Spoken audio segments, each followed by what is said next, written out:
Hi, welcome to another episode of Startup Out of the Box with Vitor Domingos and Marco Silva. On this episode, we'll discuss if startups should be going to events. If they go, how do they take advantage of going into those events, and some books that we think that are interesting for our readers and our watchers on YouTube. So going back to the events, so where do you think that startups? What kind of events should startups go if they are in Europe? Yeah. So, well, this would be my advice for any startup, wherever they are. So focus on industry-specific events. Don't go to generic events. By this means, like if you're in the industry of insurance or retail or AI, go to events focused on those kind of topics because that's where you're going to learn much more and how to improve your business, how to improve your algorithms, or understand a bit better the market. If you go to generic events, whatever they are, you will waste time. Waste time. They might not be interesting to you. They might not have any topic that you're interested in, and your time is valuable when you're building a startup. Being that your personal time, because it's valuable, but also time from the company. So that would be my first advice. Specific types of events. Of course. Should you have your own booth there, or should you just hustle throughout the entire event and get your way through? My experience of doing that once and talking to other people is just go to the event. Don't pay for the booth. The booth is really cute. You have your space there. People will talk to you. You can share cards. But reality, you won't take advantage of the event because you have to ensure that you're always there, or at least someone from your team is always there. And if you do your homework before, you can just target the people that you know that will be interested. Just share on the social media that you're going to be at the event, and if people find you interesting, they will find you. I don't see really much value on having a booth in an event. Well, you went to WebSummit once a few years ago, right? There's WebSummit also in Portugal, which seems to be quite interesting at the moment.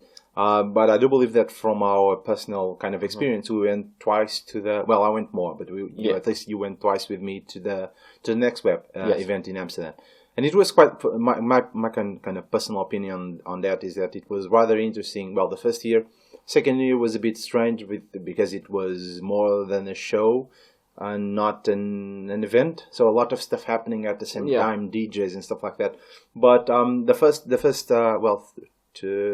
3 years ago, it was quite interesting because there were a lot of networking. There were a lot of people showing their own startups, a lot of Portuguese startups as well there, showing their own products. And it had that kind of, the whole structure and the whole organization was towards people meeting each other and not actually having their own booths and showing stuff. So it has this kind of different experience from what I see and what I hear from WebSummit. Right? What do you think? I think I agree with you. The last WebSummit was a bit too much. Too many things happening at the same time. A lot of tracks, different topics, and you get a bit lost between going to the different tracks, and I think it was a bit too overwhelming. I do enjoy their concept. It's more focused. They don't try to sell it as the biggest and best thing in the world like the WebSummit, and I think I prefer that environment with it. It's more, let's say, more cozy. Yeah, because back in Amsterdam, there were a lot of places that you can sit and have this kind of informal meetings.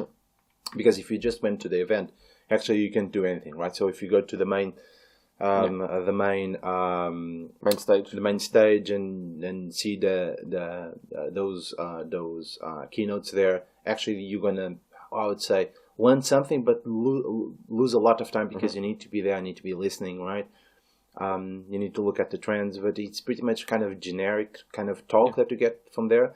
What you can gain from the whole event is the experience and exchange of meeting people and talking about stuff and talking about your startup.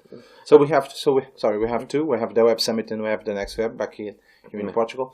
Globally, there's a lot of others, but there's also the ones that we usually see on Eventbrite and meetups, quite smaller. Probably more interesting for startups to just get track and get kind of that kind of knowledge of how things operate. How can they pitch their own startup, do these kind of experiments before they go to the main conferences? Yeah, the meetups they tend to be more focused, more tech, or more focused. Not because they're not just tech; they can be for whatever topic it is.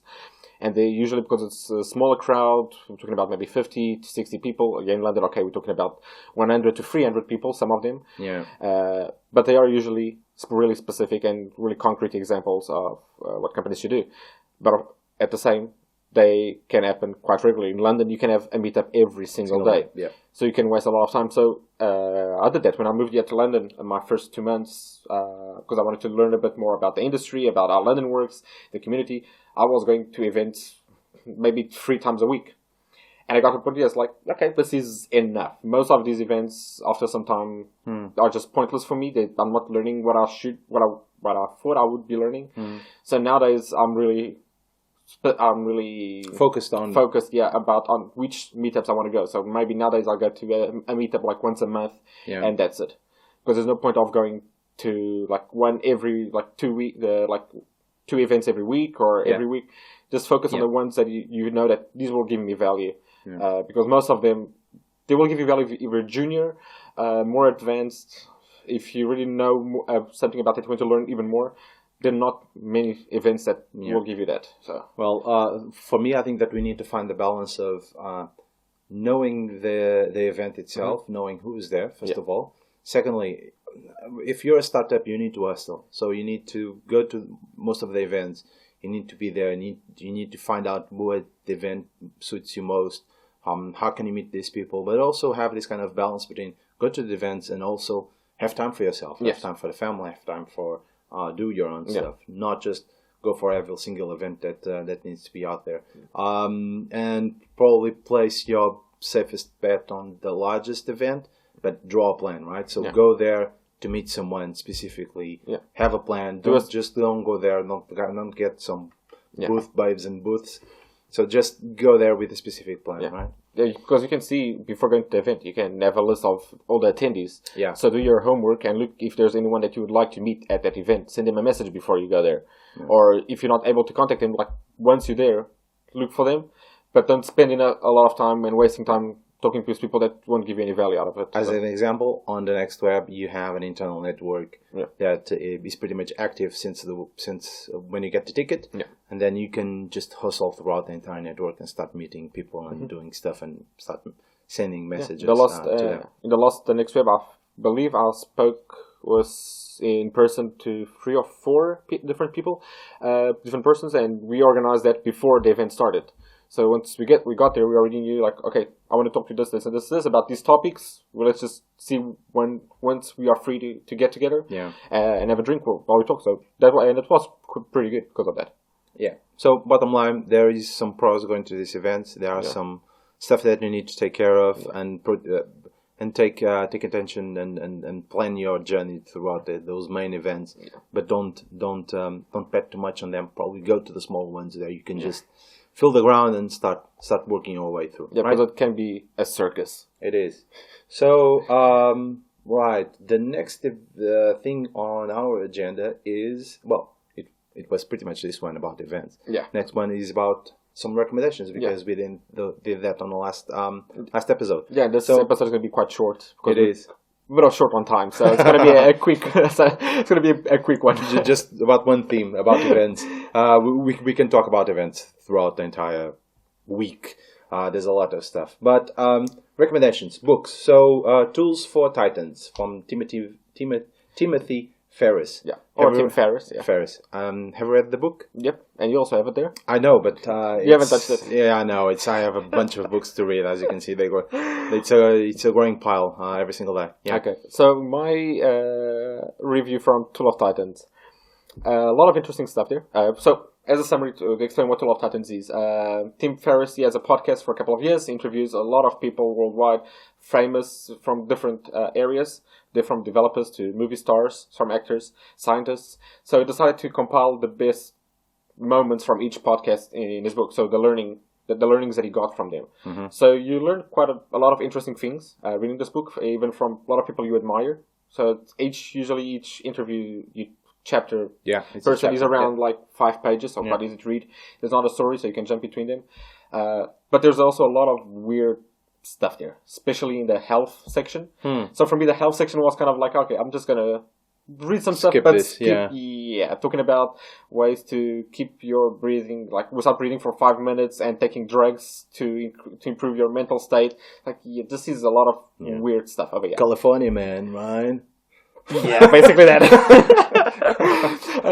But on the business side, it's quite interesting. A lot of interesting interviews from Arnold Schwarzenegger to Sam Altman from Y Combinator. So it's a good book just to read skip, and get some tips out of it. Yeah. Okay. Well, the next one is one of my favorites, which is The Art of the Startup from Guy Kawasaki. So Guy Kawasaki was one of the first Apple evangelists. Yep. Then he worked for, I think it was Microsoft, I don't remember. But it was one of the first Apple evangelists. So he's quite well known. He worked with a bunch of startups back in the United States. He has his own stuff now. But he has an interesting book of how should you start your own startup, right? What are the steps? What should you take? What should you pay attention for?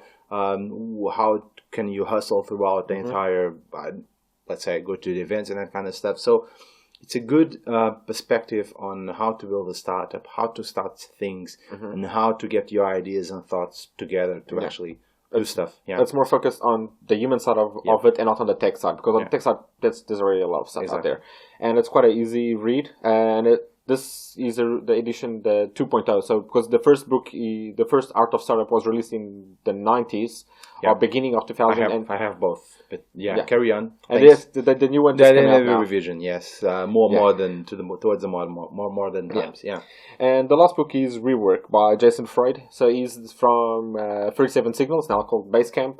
And they are one of those companies that are outspoken against how Silicon Valley traditionally works. So VC money, how to create a startup, things like that. So this is their perspective of how to create their own company. So this is the story of how they created Basecamp and their learnings out of it. So they're sharing their perspective of, this is how we did it, this is what didn't work, this is that worked, so this is what we advise you to do. And it gives it's quite an easy read. Gives you good insight on things that work, and it's also a lot of focus on the people, because that's the main thing for a startup. And to give you some good advice, focusing on execution, focusing on time, like what's the important thing that you should I wait for the product to be perfect or just release it as good enough, so let's work on that. Like I said on the previous episode, you have a business. It's not a startup, it's a business. This is not a side project. No. You want to make money out of it, and you have to pay salaries, and you have clients. And I would focus on hiring, because it's something that most people don't talk to you. They would talk to you about creating a startup. Yeah, this is what you do to create it. You have to focus about marketing, but hiring is one of the most difficult things. And they give some pretty interesting advice on that side. Okay. So in the last recommendation that we have, it's an article from Wired magazine, which is the title is "How to Win Founders and Influence Everybody." So it's quite interesting because it's a long article of the people that work with founders from Y Combinator and other stuff, and how they coach those founders to actually go to events, go to meetings, and influence people. How to have your own language, have your own body expressions. How can you gather someone's attention? So it's quite an interesting article that you folks can read and have a thought about it. So good one. We're going to put that on also on the links. Yes, that's pretty much it. This was the startup out of the box in steroids. Exactly. Fast edition. Yep. See you next time. Cheers. Bye. Bye.